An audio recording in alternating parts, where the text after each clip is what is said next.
Bonjour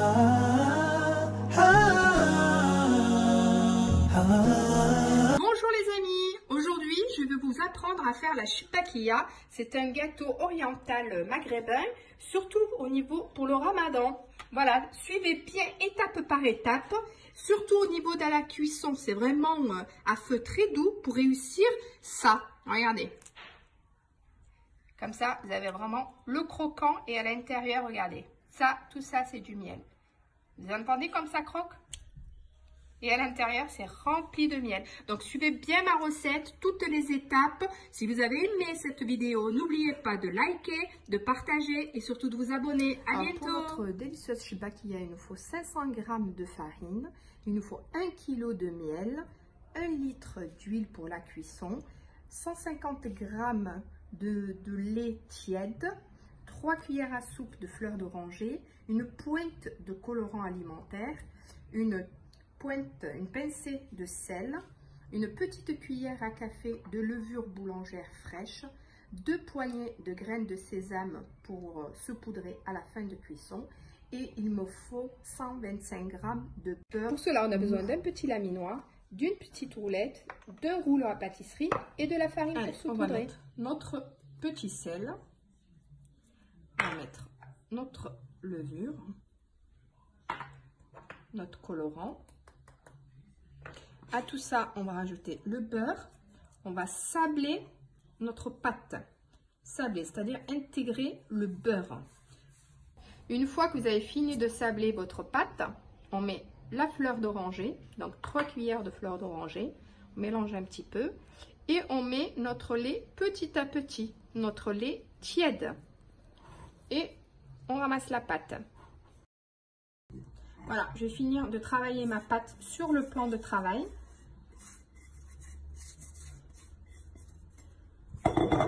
Voilà, il faut bien ramasser. D'une corne ou d'un couteau, je coupe, je divise ma pâte en 3.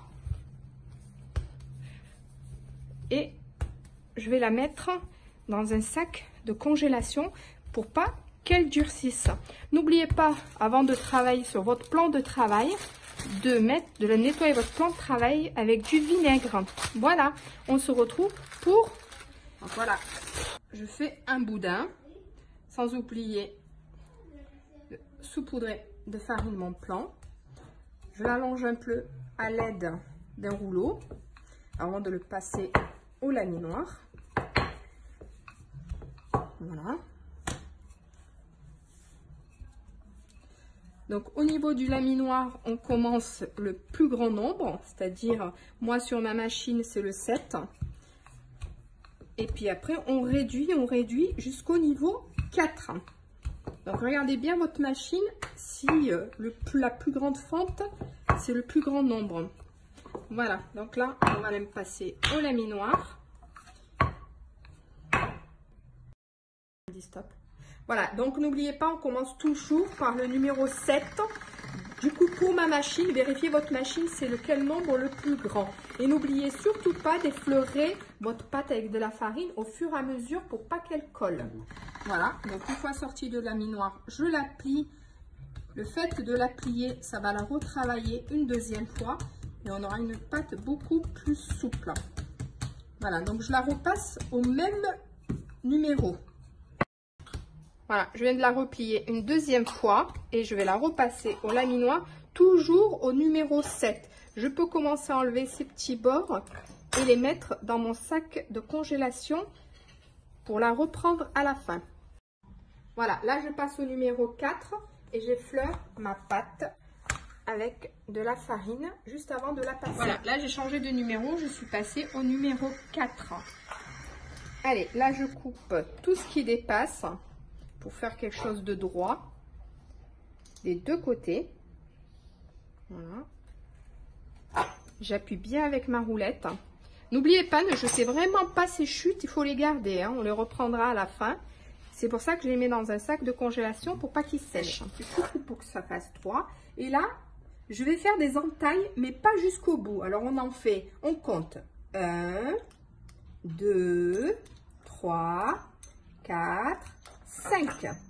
On recommence. 1, 2, 3, 4, 5. Voilà, donc je prends une je laisse. Je prends la deuxième, l'autre je la laisse. Je prends la troisième, la cinquième je la laisse. Je prends bien entre mes doigts les 3 et les 2. J'écarte bien et je tourne vers moi.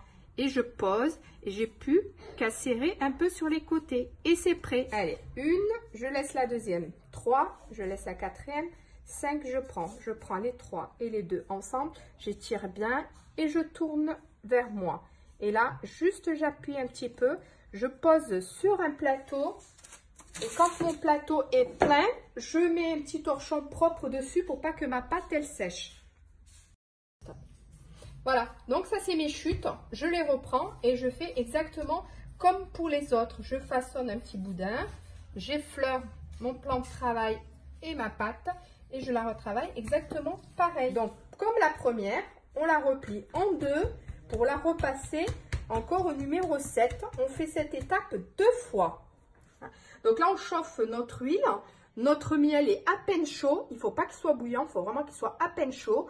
Et la cuisson, ça va être vraiment la plus longue au niveau de la zlabia. C'est-à-dire qu'il faut une cuisson à feu doux. Il ne faut vraiment pas qu'elle soit agressive. Sinon, elle va de suite colorer. Et finalement, à l'intérieur, elle ne va pas bien cuire. Et nous, ce qu'on veut, c'est vraiment qu'elle se développe pour que quand on puisse la mettre dans le miel s'intègre vraiment à l'intérieur de notre shibakiyah. Donc là, vous voyez, on voit que l'huile est chaude. Je les pose doucement. Regardez, on voit que notre huile est chaude. L'une après l'autre, sans les toucher. Voilà. Il faut vraiment qu'elle remonte toute seule. Vous voyez la différence? Voilà. Donc, je ne vais pas en mettre plus, parce qu'elles vont se développer. Donc, je ne vais vraiment pas en mettre Voilà, plus. Vous voyez bien la coloration? Regardez. Donc là, je tourne.